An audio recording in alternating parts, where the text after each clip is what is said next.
Hello everyone, मैं हूं Bhupesh Paliwal. Target with Bhupesh official YouTube channel पे आप सभी का स्वागत है। शुरू करते हैं आज का class. Madhya Pradesh current affair को हम कवर कर रहे हैं, जहां पर हमने अप्रैल महीने तक के करंट अफेयर को कवर कर लिया था। मई करंट अफेयर को आज हमें कवर करना है। तो काफ़ी लोगों के मैसेज ये आए थे कि क्या ये सफिशिएंट रहेगा। तो बिल्कुल सफिशिएंट है, बिल्कुल आपको परेशान नहीं होना है। जो कंटेंट है वो सिलेक्टेड क्वेश्चंस का है, तो आप इसके साथ कर सकते हैं कंटिन्यू, और इसको आप ट्रस्ट कर सकते हैं। आपको बता दें, मई के लिए शुरू करते हैं। पैटर्न हमारा वही है, सिंपल सा पैटर्न है। एक एमसीक्यू है और एमसीक्यू के जस्ट बाद में उसका डिटेल है, एक्सप्लेनेशन है। डिटेल एक्सप्लेनेशन से क्या होता है कि आप एक्स्ट्रा इन्फॉर्मेशन भी सीख पाते हैं। उस क्वेश्चन से रिलेटेड जानकारी के अलावा भी आपको जो मध्य प्रदेश से रिलेटेड इन्फॉर्मेशन होना चाहिए वो आपको पता चल जाती है। शुरू करते हैं पहले प्रश्न से। मध्य प्रदेश की पहली PPP private public partnership model पर आधारित टाइगर सफारी कहाँ बनाई जा रही है। सवाल बनता है, पहला पीपीपी मॉडल पर आधारित टाइगर सफारी कहाँ बनाई जा रही है। पचमढ़ी, धार, खजुराहो, अमरकंटक। सही इसका आंसर आएगा पचमढ़ी। तो जो हमारा सतपुड़ा में स्थित है पचमढ़ी, पचमढ़ी जो आपका टाइगर रिजर्व है, वहाँ पर बनाया जा रहा है पीपीपी आधारित मॉडल पर। अब सवाल क्या बनता है कि जो ये नेशनल पार्क और जो सेंचुरी होती है ना, इस टाइप के जो क्वेश्चन है, इनके क्वेश्चन इस टाइप से ही आते हैं। जैसे आप लोगों ने कई बार पढ़ा होगा कि मध्य प्रदेश का वह नेशनल पार्क है जहाँ पर हवाई पट्टी है, तो कान्हा किसली में हवाई पट्टी है। अब बांधवगढ़ में भी हो गई है, लेकिन ये क्वेश्चन बहुत पहले से चलता आ रहा है। कान्हा किसली में हवाई पट्टी है, बांधवगढ़ में हवाई पट्टी है, ठीक है।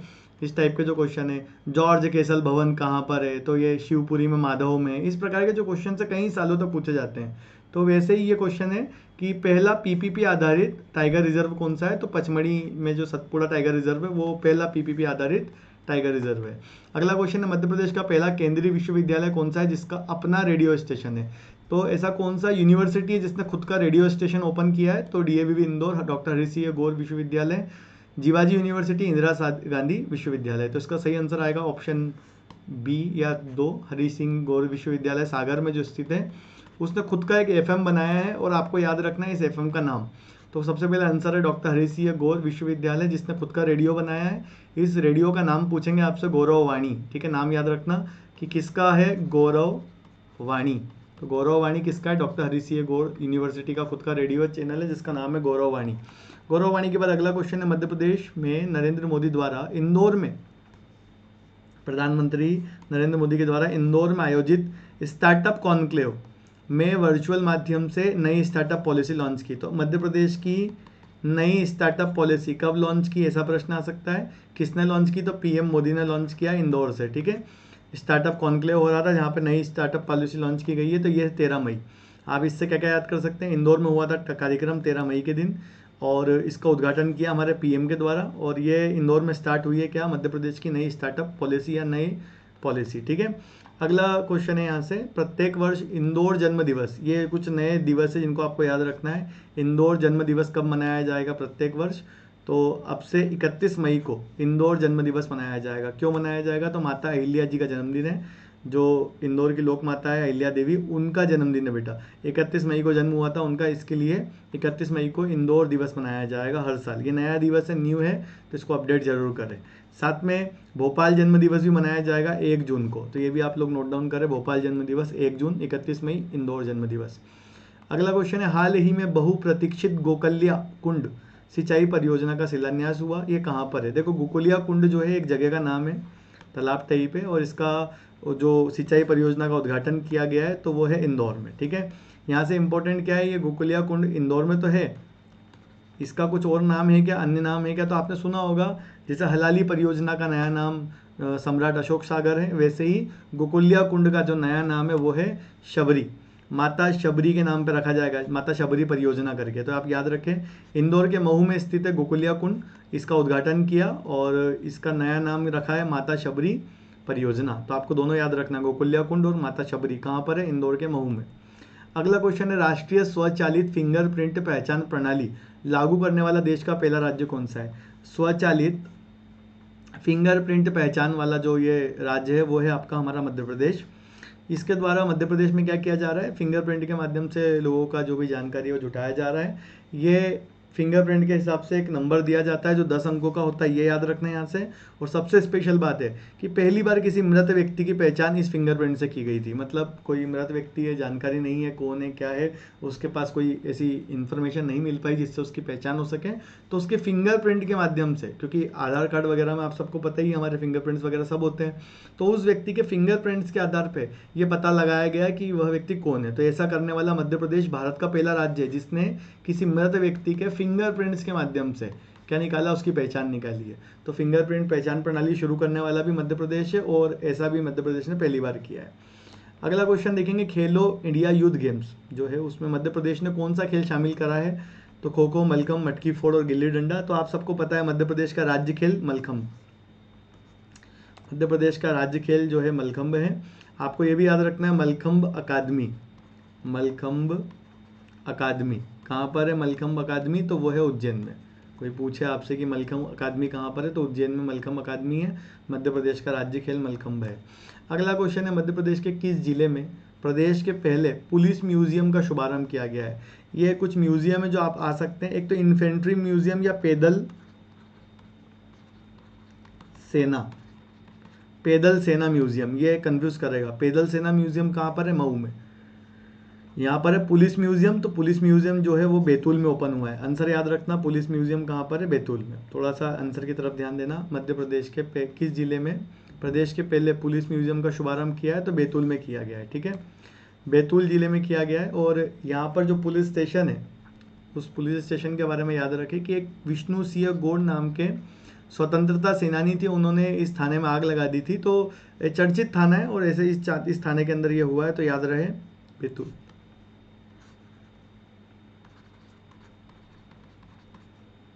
पुलिस संग्रहालय या पुलिस म्यूजियम। ठीक है, यहाँ से क्वेश्चंस क्या क्या आ सकते हैं, जैसे जो म्यूजियम अभी हाल ही में मध्य प्रदेश में घोषित किए गए, एक तो पुलिस म्यूजियम बैतूल में घोषित किया गया है। ठीक है, एक इन्फेंट्री म्यूजियम या पैदल सेना म्यूजियम तो महू में घोषित किया गया है। ठीक है, इस प्रकार से आप इसको याद करें। अगला क्वेश्चन है आपका, मध्य प्रदेश के किस विश्वविद्यालय से हिंदी में MBBS का पाठ्यक्रम शुरू किया गया है? अब आपको याद होगा, थोड़े दिन पहले बताया था मैंने कि मध्य प्रदेश ने हिंदी में MBBS शुरू किया है। अब सवाल बनता है किस यूनिवर्सिटी से शुरू किया है सबसे पहले? तो Gandhi medical college, Bundelkhand medical college, Gajraja medical college या सुभाष मेडिकल कॉलेज। सही आंसर आएगा इसका Gandhi medical college Bhopal. Gandhi medical college जो भोपाल में स्थित है, वहाँ से शुरू किया गया हिंदी में MBBS का कार्यक्रम। ठीक है, हिंदी में MBBS करने वाला देश का पहला राज्य भी मध्य प्रदेश है, ये पहले अपडेट कर चुके हैं। और कौन से कॉलेज से किया है तो वो भी बता दिया है कि गांधी मेडिकल कॉलेज भोपाल से किया है। क्वेश्चन है, एशियन सेलिंग चैंपियनशिप में खिलाड़ी रितिका दांगी ने कौन सा पदक जीता? एशियन सेलिंग चैंपियनशिप हुआ था, इसमें रितिका दांगी ने कौन सा पदक जीता है? गोल्ड है, रजत है, कांस्य, इनमें से कोई नहीं। तो सही आंसर आएगा इसका गोल्ड। रितिका दांगी ने गोल्ड मेडल जीता है बेटा। ठीक है, रितिका दांगी ने कौन सा पदक जीता है? अबू धाबी में हुई थी एशियन चैंपियनशिप और गोल्ड मेडल जीता है।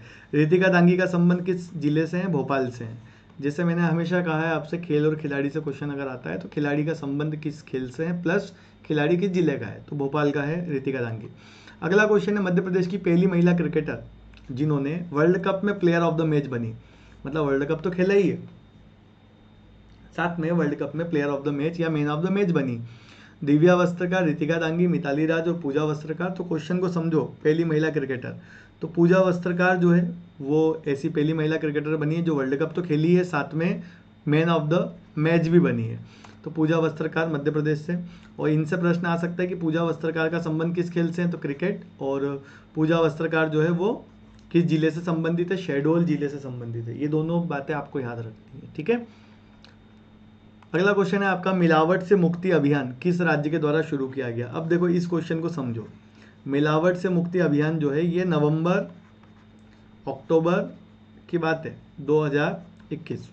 ठीक है, ये पुराना अभियान है, 2021 में शुरू किया गया था नवंबर अक्टूबर में। इसके पहले 2020 में भी मिलावट से आज़ादी करके कोई अभियान चलाया था। तो ये मिलावट को लेकर सरकार बीच बीच में अभियान चला रही है। ऐसे में मिलावट से मुक्ति अभियान को फिर से जो रीलॉन्च किया है, किसने किया है? हमारा मध्य प्रदेश ने किया है।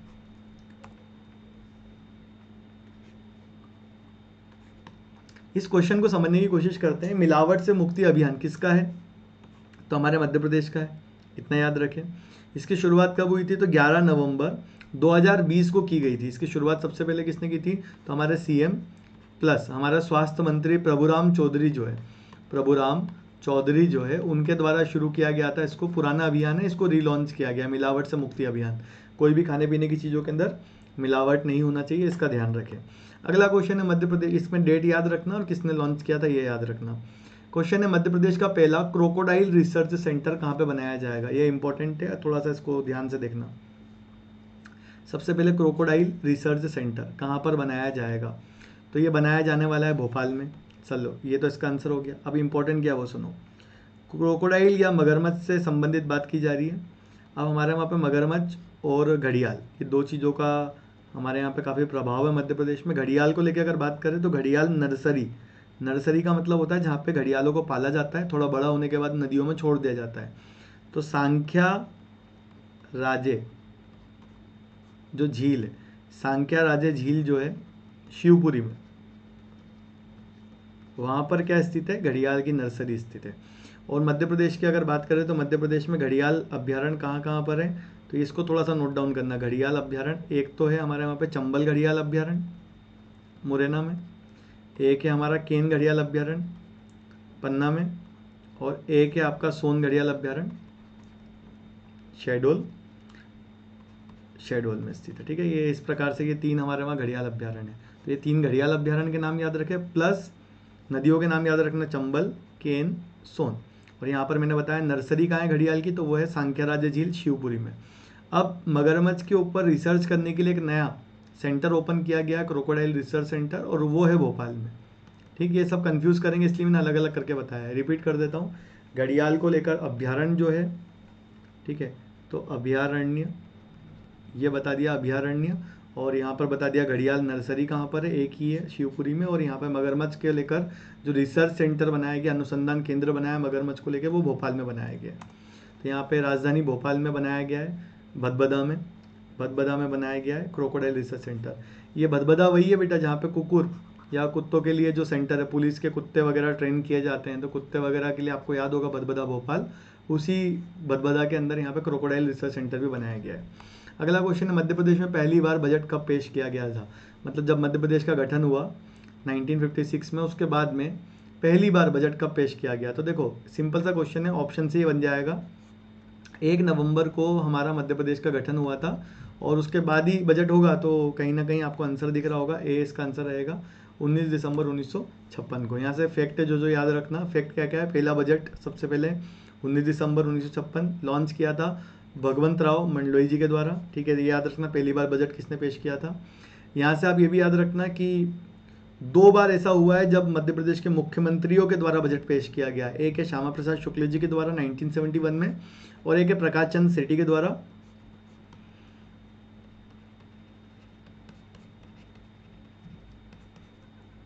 ये एक्स्ट्रा फैक्ट है, इनको जरूर नोट डाउन करें। ठीक है, चलिए पहला बजट 19 दिसंबर भगवंत राव मंडलोई।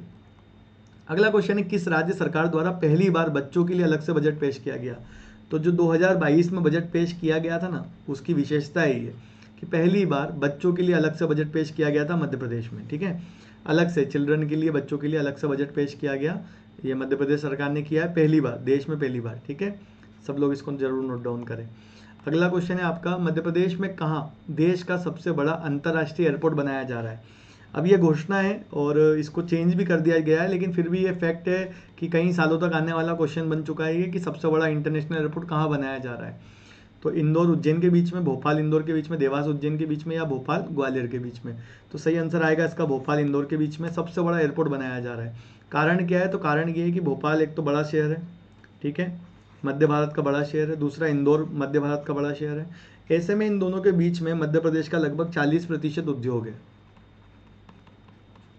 तो इसलिए ये बनाया जा रहा है।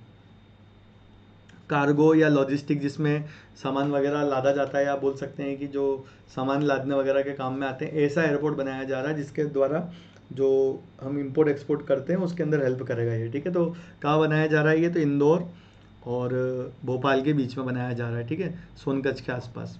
अगला क्वेश्चन है, देश में पहली बार किस नेशनल पार्क में गिद्धों की जीपीएस ट्रैकिंग की गई है। अब ये टैगिंग का मतलब होता है कि उनको टैग लगा दिया गया जीपीएस, अब गिद्ध जहाँ भी जाएंगे उनको जानकारी मिलती रहेगी। तो देश में पहली बार ऐसा हुआ है कि गिद्धों पर जीपीएस ट्रैकिंग लगाया गया है, टैगिंग लगाया गया है। तो बांधवगढ़ में लगाया, पन्ना में, सतपुड़ा में या संजय राष्ट्रीय उद्यान में। तो इसका सही आंसर आएगा पन्ना नेशनल पार्क में। वैसे हमारे मध्य प्रदेश में पन्ना में ही गिद्ध है बेटा, याद रखें। तो गिद्ध को लेकर जो ये टैगिंग की गई है, इसका कारण क्या है? क्योंकि गिद्धों की संख्या में लगातार गिरावट आ रही है और मात्र 25 गिद्ध यहाँ पर बच पाए हैं। ऐसे में इनकी संख्या वैसे भी कम हो रही है, तो इसलिए GPS टैगिंग की गई है ताकि उसकी जानकारी मिलती रहे पन्ना में, ठीक है। गिद्ध के बाद में अगला है आपका मध्य प्रदेश के किस जिले की जोधियाबाई बेगा जो है उन्हें नारी शक्ति पुरस्कार दिया है।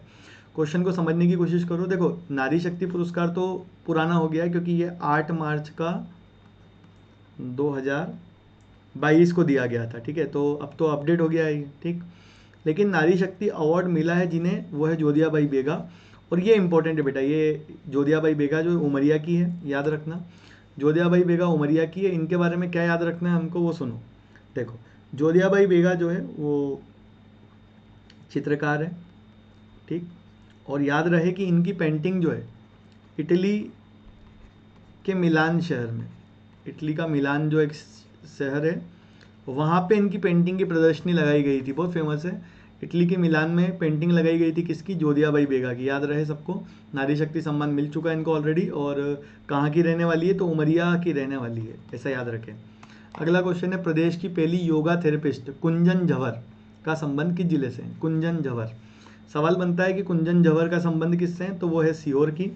प्लस कुंजन झवर क्या करती है? तो योगा थेरेपिस्ट है बेटा, ठीक है। ये दोनों फैक्ट याद रखें, कुंजन झवर सीहोर की तो है, साथ में योगा थेरेपिस्ट है। सवाल बनता है कि ये योगा थेरेपिस्ट है, तो क्वेश्चन क्यों बन सकता है? तो इसलिए बन सकता है क्योंकि जो आयुष मंत्रालय है हमारा, आयुष मंत्रालय की तरफ से सर्टिफाइड किया गया है इन्हें, आयुष मंत्रालय की तरफ से इनको सर्टिफाइड किया गया है। तो इसलिए ये याद रखना, सीहोर की रहने वाली है, मध्य प्रदेश के सीहोर की रहने वाली कुंजन झवर, और इन्हें आयुष मंत्रालय की तरफ से सर्टिफाइड किया गया योगा थेरेपिस्ट है ये, ठीक है। मतलब लाइसेंस मिला एक प्रकार से प्रॉपर आयुष मंत्रालय की तरफ से योगा में, ठीक। अगला क्वेश्चन है, हाल ही में मध्य प्रदेश में कितने दीदी कैफ़े शुरू किए गए? सवाल है कितने दीदी कैफ़े। तो दीदी कैफ़े क्या है इसके बारे में भी हम देखेंगे, लेकिन पहले कितने दीदी कैफ़े ओपन हुए हैं? तो 127 दीदी कैफ़े ओपन हुए हैं। दीदी कैफ़े क्या है? तो स्व सहायता समूह जो है उसके चलते हैं, स्व सहायता समूह के चलते ऐसी महिलाएं जो थोड़ा काम वगैरह करना चाह रही है उनके लिए एक प्रकार का रेस्टोरेंट ओपन करके दिया जा रहा है मध्य प्रदेश सरकार के द्वारा। तो ये इस प्रकार के रहेंगे दीदी कैफ़े, आप देख सकते हैं, फोटो भी है, दीदी कैफ़े नाम भी लिखा है। इस प्रकार का ड्रेस कोड है उनका, महिलाओं का, और वे काम करेंगे। इसका उद्घाटन किया हमारे मुख्यमंत्री ने। और मध्य प्रदेश में कितने ओपन हुए हैं? 127 ओपन हुए हैं दीदी कैफ़े, अलग अलग जगह पर स्थित है दीदी कैफ़े, ठीक है। अगला क्वेश्चन है, लोड डिस्पेंस सेंटर राष्ट्र धरोहर प्रदेश के किस जिले में स्थित है? लोड डिस्पेंस सेंटर राष्ट्र धरोहर प्रदेश में किस जिले में स्थित है आपको बताना है। तो भोपाल, जबलपुर, ग्वालियर, सागर। सही आंसर है इसका जबलपुर। सबसे पहले मैं बता दूं ये लोड डिस्पेंस सेंटर क्या है। तो सबसे पहले याद करो शक्ति भवन। शक्ति भवन कहाँ पर है? शक्ति भवन जबलपुर में, ठीक। शक्ति भवन जबलपुर में है। मध्य प्रदेश बिजली का सबसे इम्पोर्टेंट इलाका है ये बिजली वगैरह के लिए। और इस बिजली जो डिपार्टमेंट है यहाँ पर लोड डिस्पेंस सेंटर है, जिससे पूरे संपूर्ण मध्य प्रदेश को बिजली सप्लाई वगैरह की जाती है। और उसे यहाँ पर साइबर सुरक्षा दी जा रही है ताकि कोई हैक वगैरह ना करे, या फिर बोल सकते हैं कि कोई इसको हैक करके मतलब मध्य प्रदेश की बिजली ना गुल कर दे, ठीक है। तो इसलिए ये याद रखें कि साइबर सुरक्षा दी गई है किसको? लोड डिस्पेंस सेंटर को। और ये लोड डिस्पेंस सेंटर कहाँ पर है? जबलपुर में स्थित है, जबलपुर के अंदर स्थित है, याद रखना शक्ति भवन। अगला क्वेश्चन है, 32वीं राष्ट्रीय केनो स्प्रीट प्रतियोगिता कहाँ पर आयोजित की गई है? ग्वालियर, शिवपुरी, भोपाल, सागर। केनो ये नाव वाला टूर्नामेंट है, और कहाँ पे किया गया था ये? तो ये भोपाल में किया गया था। वैसे केनो के बारे में याद रखना, मध्य प्रदेश में केनो मैक्सिमम टाइम भोपाल में ही होता है, ठीक है। तो भोपाल में किया गया था 10 मार्च को 32वीं केनो स्प्रीट प्रतियोगिता भोपाल में, याद रहे। अब जब भोपाल में ये प्रतियोगिता हुई है तो बहुत सारा अवार्ड भी जीतेंगे, तो थोड़ी देर बाद में हम देखेंगे। लेकिन इसके पहले कि हम आगे बढ़े, रितिका दांगी वाला जो पढ़ा था हमने वो मत भूलना। रितिका दांगी जो है वो एशियन गेम में जीती थी बेटा, और यहाँ पे नेशनल की बात की जा रही है, कंफ्यूज मत होना। रितिका दांगी गोल्ड जीती थी, पर वो एशियन गेम्स में जीती थी केनो में, ठीक है। अब आगे देखना, मध्य प्रदेश का दूसरा मदर मिल्क बैंक किस जिले में शुरू किया गया है? तो ये माँ के दूध की बात की जा रही है, जहाँ पे कई बार कुछ माताओं को दूध नहीं आ पाता है, और ऐसे में शिशु को जो माता के दूध की अति आवश्यकता होती है उसकी पूर्ति करने के लिए ये मदर मिल्क बैंक खोला गया, जिससे उन्हें माता के दूध मिल सके, ठीक है। तो ग्वालियर, भोपाल, इंदौर, जबलपुर। तो इसकी शुरुआत कहाँ की गई है? तो इसकी शुरुआत की गई है भोपाल, पहला है भोपाल, ठीक है। याद रखना। यहाँ पर क्या लिखा है दूसरा, और दूसरा कहाँ पर है इंदौर, ठीक है, सेकेंड है इंदौर, तो याद रहे सबको इंदौर में ओपन हुआ है ये। तो भोपाल के बाद में इंदौर शहर में पहली बार और मदर मिल्क बैंक की शुरुआत की गई है। इनमें माता का दूध मिलता है ताकि बच्चों को जो पोषक तत्व वगैरह प्रॉपर मिल सकें। अगला है 24 से 28 मार्च तक थाईलैंड में आयोजित कायाकिंग कैनोइंग एशियन चैंपियनशिप में भाग लेने वाली नमिता चंदेल का संबंध किस जिले से है। अब नमिता चंदेल जो है जिन्होंने भाग लिया था टूर्नामेंट में थाईलैंड में और एशियन चैंपियनशिप कैनोइंग की, ये नमिता चंदेल का संबंध किस जिले से है, तो सिवनी की है ये। सवाल सीधे सीधे आएंगे। रितिका दांगी भोपाल की है, ठीक है, और पूजा वस्त्रकार जो थे वो शहडोल के थे, क्रिकेट से संबंधित थे। वैसे ही नमिता चंदेल जो है उनका संबंध है सिवनी से, ऐसा आपको याद करना पड़ेगा। नमिता चंदेल सिवनी की है। और स्पोर्ट्स की अगर बात करें तो स्पोर्ट्स से इनका कैनोइंग कैनाइंग, ठीक है, ये जो नाव वाला टूर्नामेंट होता है ये आपको याद रखना है, ठीक है, नमिता चंदेल। इसके बाद उज्जैन के नागदा में एनटीपीसी के द्वारा कितने मेगावाट का सौर ऊर्जा पार्क स्थापित किया गया है। अब हाल ही में देखो हमारे वहाँ पे 750 मेगावाट का पार्क ऑलरेडी बन चुका है बेटा। अब 750 मेगावाट का पार्क है वो कहाँ पर है, रीवा में, रीवा के गुड़ तहसील में। ये पीएससी में आ भी चुका है, गुड़ तहसील में, पर ये पुराना क्वेश्चन हो गया। अभी हाल ही में एनटीपीसी ने क्या किया, उज्जैन के नागदा में एक सौर पार्क बनाया है। सवाल बनता है कितने मेगावाट का है, तो 100 मेगावाट का पार्क बनाया है। ध्यान रखना 100 मेगावाट का पार्क बनाया है उज्जैन में एनटीपीसी, ठीक। अगला क्वेश्चन है स्नूकर खिलाड़ी अमी कमानी का संबंध मध्य प्रदेश के किस जिले से है। तो देखो अभी थोड़ी देर पहले मैंने बताया था आपको पंकज आडवाणी, जो आ सकते हैं वही क्वेश्चन है ये सब। पंकज आडवाणी का संबंध किससे था, तो वो भी स्नूकर और बिलियर्ड्स। और यहाँ पर दूसरा क्वेश्चन है अमी कमानी का संबंध किससे है, तो वो इंदौर से संबंधित है, वो भी बिलियर्ड्स और स्नूकर की खिलाड़ी है, ठीक है। तो अमी कमानी याद रहे सबको, इंदौर की है अमी कमानी और इनका संबंध है, ठीक है, स्नूकर से, ध्यान रहे सबको, ठीक है। अब अगला क्वेश्चन देखते हैं। 9वीं राष्ट्रीय केनो सलालम जूनियर सीनियर महिला व पुरुष प्रतियोगिता में कौन सा राज्य चैंपियन रहा। अब ये टूर्नामेंट हुआ था भोपाल में, आपको थोड़ी देर पहले बताया था मैंने कि भोपाल में हुआ है ये टूर्नामेंट, और मेल फीमेल दोनों जूनियर और सीनियर सब में कौन जीता है, तो हमारा मध्य प्रदेश जीता है, क्योंकि हमारे मध्य प्रदेश का इसमें काफ़ी प्रभाव है इस स्पोर्ट्स में, केनो सलालम की नाव वाली प्रतियोगिता है। और 12 गोल्ड जीते, 9 रजत जीते, और इस प्रकार से आप देख सकते हैं कितने सारे पदक जीते, तो ऐसे में मध्य प्रदेश टॉप पे रहा है, ठीक है, केनो सलालम में मध्य प्रदेश, ठीक, 9वीं नेशनल चैंपियनशिप में। अगला क्वेश्चन है मध्य प्रदेश के खिलाड़ी कावेरी ढीमर का संबंध किस जिले से है। कावेरी ढीमर का संबंध किस जिले से, सवाल वैसे ही आएगा, खिलाड़ी, खेल और जिला, ठीक है। तो आपको ध्यान देना है कावेरी ढीलम जो है आपकी वो सीहोर की है। और आपको ये भी याद रखना है कि ये वाटर स्पोर्ट्स के खिलाड़ी है, ठीक है, और मध्य प्रदेश में इनके द्वारा किए गए परफॉर्मेंस को देखते हुए केनो की खिलाड़ी है, वही नाव वाला टूर्नामेंट। और आपको याद रखना है इनको 7 गोल्ड मेडल जीते थे इन्होंने अलग अलग टूर्नामेंट में, तो इसलिए इनको अवार्ड वगैरह दिए गए थे। तो नाम कैसे याद रखना है, कावेरी ढीमर, ऐसे अगर आप नोट डाउन करते हैं तो कावेरी ढीमर, ठीक है। फिर लिखना है आपको कि केनो, और ब्रैकेट में लिख सकते हो वाटर स्पोर्ट्स, और फिर लिख देना आप लोग सीहोर, बस खत्म, इतना ही याद करते जाना है। अगर आप ऐसा याद करेंगे स्पोर्ट्स खिलाड़ी तो काफ़ी है, ये ऐसे याद करना है, ठीक है। तो ये था हमारा अप्रैल का पार्ट, अप्रैल के करंट अफेयर को हमने कवर किया, और मतलब नहीं ये मई का करंट अफेयर हमने कवर किया, ठीक है, अप्रैल तो हो गया था, ये तो मई का करंट अफेयर था। लगभग हमारे 5 महीने कवर हो चुके हैं, और अब जून का करंट अफेयर इसके आगे अपडेट कर दूंगा मैं, तो आप लगातार बने रहे और इस प्रकार से ही कवर करते चलें। धीरे धीरे करके जब 2022 पूरा हो जाएगा तो कॉन्फिडेंस अलग लेवल पे आ जाएगा अपना खुद का, ठीक है, हमको खुद को भी लगने लगेगा कि हाँ यार मध्य प्रदेश के करंट अफेयर को हमने कवर कर लिया है। तो देर ना करें, जुड़े रहे क्लास के साथ यूं ही, और कवर करें पूरे क्लास को। वीडियो पसंद आया है तो वीडियो को लाइक करें, शेयर करें, चैनल को सब्सक्राइब करें, बेल आइकन प्रेस करें ताकि आपको ऐसे और वीडियो के नोटिफिकेशन मिलते रहे। और क्विक रिकैप जरूर करें, जब भी ये क्लास खत्म हो तो उसके बाद क्विक रिकैप करें कि आपने क्या पढ़ा, ठीक है। जनवरी हो गया है, फरवरी हो चुका है, ठीक है, मार्च हो गया है, अप्रैल हो गया है, मई हो गया है, ठीक है, 5 महीने हो गए, अब जून आ जाएगा धीरे से, ठीक, धीरे धीरे पता नहीं चलेगा, पूरा साल हम ऐसे ही कवर कर लेंगे, ठीक। तो बस बने रहे इसी प्रकार से, अभी के लिए करते हैं इतना ही। जय हिंद, जय भारत।